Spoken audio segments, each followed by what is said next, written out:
سبز گنبد بسا ہے نظر میں، باغ جنت کی حسرت نہیں ہے،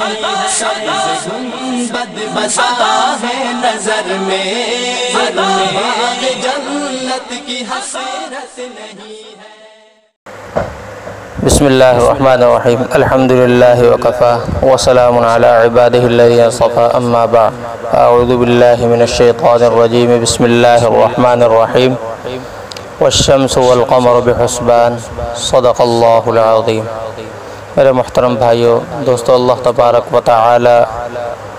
اپنے کلام مقدس میں فرماتے ہیں کہ والشمس والقمر بحسبان، کے چاند اور سورج تیر رہے ہیں، یعنی اللہ کے حکم سے اپنے اپنے کام میں لگے ہوئے ہیں، اپنے اپنے مدار میں تیر رہے ہیں۔ تو اللہ تبارک و تعالی کی قدرت کتنی بڑی ہے کہ ایک سورج جو پوری دنیا کو روشنی دیتا ہے، گرمی پہنچاتا ہے، اور پوری دنیا مل کر بھی اس کی روشنی ختم نہیں کر سکتی اور اس کی گرمی کو ٹھنڈک میں بدل نہیں سکتی، لیکن کیونکہ وہ اللہ تبارک و تعالی کے حکم کے تابع ہے۔ آج 21 جون کو چونکہ سورج گرہن ہوا اور سورج گرہن کا معاملہ ہے آج، تو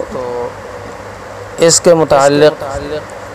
ہمیں یہ دیکھنا چاہیے کہ آپ صلی اللہ علیہ وسلم کی تعلیمات کیا ہیں اور ہمیں کیا کام کرنے چاہیے، اور موجودہ یا مروجہ توہمات اور عقائد بد وہ کون سے ہیں، ان سے بچنا چاہیے۔ آپ صلی اللہ علیہ وسلم کی تعلیمات تو یہ ہیں کہ آپ صلی اللہ علیہ وسلم نے فرمایا کہ ان الشمس والقمر آیتان من آیات اللہ لا ينکسفان لموت احد فاذا رأیتم فقوموا فصلوا، او کما قال علیہ الصلوۃ والسلام۔ آپ صلی اللہ علیہ وسلم نے فرمایا کہ یہ چاند اور سورج کا گرہن لگنا، یعنی گرہن ہونا، یہ اللہ کی نشانیوں میں سے ایک نشانی ہے۔ یہ کسی کی موت پر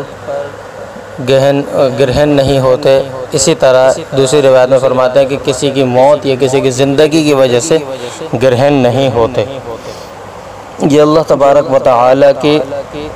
قدرت کی نشانیوں میں سے ایک نشانی ہے، اور یہ بھی دیکھا جائے کہ اتنا آب و تاب سے چمکنے والا سورج کس طرح مدھم پڑ جاتا ہے، تو اللہ تبارک و تعالی کی جو صفت قہاریت ہے، صفت جباریت ہے، اس کا بھی اس کے اندر اظہار ہے۔ آپ صلی اللہ علیہ وسلم سے اس موقع پر، آپ صلی اللہ علیہ وسلم کے زمانے میں جب بھی ہوا تو آپ صلی اللہ علیہ وسلم سے اس موقع پر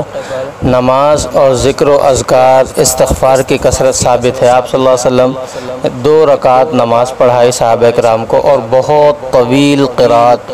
اور بہت رکوع بھی بہت لمبا، قرات بھی بہت لمبی، اور سجدے بھی بہت لمبے لمبے فرمائے،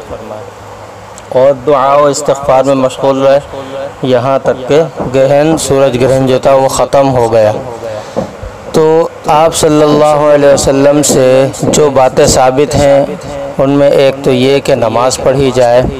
دوسری چیز صدقہ دیا جائے، احادیث سے جو ثابت ہے کہ صدقہ دیا جائے،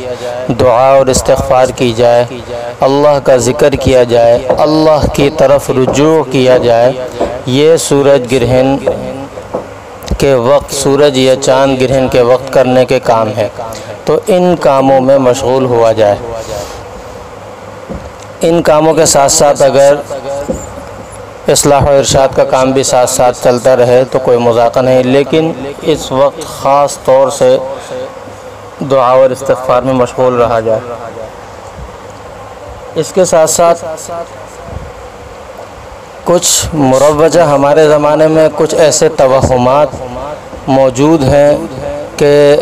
جب سورج گرہن ہو جائے تو عورت کو چھری سے نہیں کاٹنا چاہیے، چھری کا استعمال نہیں کرنا چاہیے، حاملہ عورت کو باہر نہیں نکلنا چاہیے، اور مختلف قسم کی چیزیں، مختلف قسم کے توہمات ہمارے دور میں رائج ہیں۔ بچوں پر یہ ہو جاتا ہے، بڑوں پر یہ ہو جاتا ہے، یہ سب ہندوانی توہمات ہیں، فضول کی باتیں ہیں، ہندوانی توہمات سے آئی ہیں، اور اسلام کے اندر توہمات کی کوئی گنجائش نہیں۔ اس لیے ایسی باتوں سے مکمل طور سے پرہیز کیا جائے، اور ایسی باتوں سے اور ایسے عقائد سے نہ ایسی باتیں کی جائیں، اور نہ ایسی باتوں پر یقین رکھا جائے، نہ ایسی باتیں سنی جائیں، اور نہ ایسی باتوں کی حوصلہ افزائی کی جائے، بلکہ ایسی باتوں کی، ایسے توہمات اور بد عقائد کی حوصلہ شکنی کی جائے، کیونکہ یہ اللہ تبارک، آپ صلی اللہ علیہ وسلم نے فرما دیا، اللہ کے حبیب صلی اللہ علیہ وسلم نے فرما دیا کہ اللہ کی نشانیوں میں سے ایک نشانی ہے۔ البتہ نشانی اللہ تبارک و تعالی کی جلالی نشانی ہے یا اللہ تعالی کی جمالی نشانی ہے، وہ اور بات ہے، لیکن اس کا یہ اثر جو ہے دوسرے حاملہ عورت پر یا دیگر لوگوں پر کہا جاتا ہے، یہ غلط ہے۔ اس کے ساتھ ساتھ آج کل دیکھنے میں ایک اور بات آئی کہ کچھ عاملین اس موقع پر وظائف بتا رہے ہیں، اور کچھ عاملین جو ہے وہ اس موقع پر کوئی زکوٰۃ ادا کی جاتی ہے، سورج گرہن اور چاند گرہن کے موقع پر حروف شمسیہ اور قمریہ کی زکوٰۃ وہ ادا کرنے کی جو ہے کوشش میں لگے ہوئے ہیں۔ تو یہ دیکھ کر بہت ہی عجیب لگا۔ عاملین جیسے اچھے بھی ہوتے ہیں اور جیسے جعلی بھی ہوتے ہیں، ایسے عاملین اچھے اور معتبر بھی ہوتے ہیں۔ میرا کہنے کا مطلب یہ نہیں ہے کہ جتنے یہ تعویذات دم درود کرنے والے ہیں سب غلط ہیں اور بالکل غلط ہیں، یہ میرا مقصد بالکل بھی نہیں ہے، کیونکہ میں خود کہتا ہوں اور میں جانتا ہوں کہ جو اچھے ہیں اور بہتر ہیں، جیسے حضرت علامہ ارشد حسن ثاقب صاحب رحمۃ اللہ علیہ بھی کچھ دنوں پہلے انتقال ہوا، وغیرہ وغیرہ، اس طرح اور بھی بہت سارے ہیں، میں خود بھی جانتا ہوں۔ تو یہ درست عامل، لیکن اس موقع پر میں نام نہیں لینا چاہ رہا، لیکن ایک عامل ایسے ہیں بڑے مشہور کہ انہوں نے وظائف بتائے اور جو ہے خوشحالی، اور ایک عاملین وہ اس فکر میں لگے ہوئے کہ مجھے اس کی زکوٰۃ ادا کرنی ہے، میں نے سورج چاند گرہن کے موقع پر زکوٰۃ ادا کر لی۔ تو یہ انتہائی عجیب اور انتہائی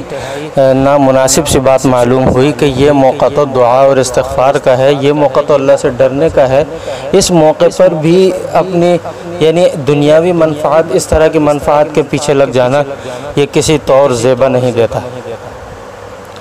اس کے ساتھ ساتھ اس موقع پر نیوز سننا، خبریں سننا، یہ بھی بالکل کسی طور مناسب نہیں ہے، انتہائی غفلت والی بات ہے۔ وجہ اس کی یہ ہے کہ اس کے اندر ساری ٹیکنیکل باتیں، اس موقع پر نیوز کے اندر سب ٹیکنیکل باتیں اور سائنسی باتیں بتا کر بیان کر کے لوگوں کو غفلت میں ڈال دیا۔ اس حدیث سے تو لوگوں کی غفلت ہو جاتی ہے، اور یہ ٹیکنیکل بات، یہ یوں ہوئی، اس طرح ہوئی، اس طرح ہوا، وہاں ایسا ہوا، وہاں ایسا ہوا، ساری کی ساری باتیں یہی چل رہی ہوتی ہیں، اور لوگوں دل میں ڈر یا خوف یہ چیز پیدا ہی نہیں ہوتی۔ ٹیکنیکل باتیں بیان کر کے لوگوں کے دل سے وہ جو تعلیمات آپ صلی اللہ علیہ وسلم بیان فرمائی تھی وہ کم کر دی جاتی ہیں، وہ نکال دی جاتی ہیں، اور غفلت میں مبتلا کر کے غافل کر دیا جاتا ہے۔ تو اس موقع پر ایسی ہر قسم کی باتوں اور توہمات سے بچیں، ہر قسم کے ایسے اعمال سے بچیں، نماز کسوف ادا کی جائے، اور پھر اس کے بعد دعا و استغفار وغیرہ، اپنے کوئی کام کرتے رہیں بھلے، اور کرتے دعا و استغفار میں مشغول رہیں،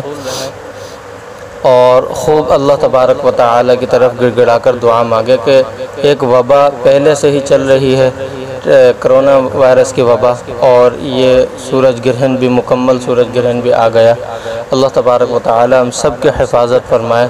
اور ہمیں دنیا میں اللہ تبارک و تعالی ہمیں عذاب میں ہمارے اعمال کی بدولت، ہمارے اعمال کی شامت کی وجہ سے دنیا میں بھی عذاب میں مبتلا نہ کرے، اور ہمیں آخرت میں بھی اللہ تبارک و تعالی معاف فرمائے۔ وآخر دعوانا ان الحمد للہ رب العالمین۔ وعلى آله وأصحابه البر الميامين.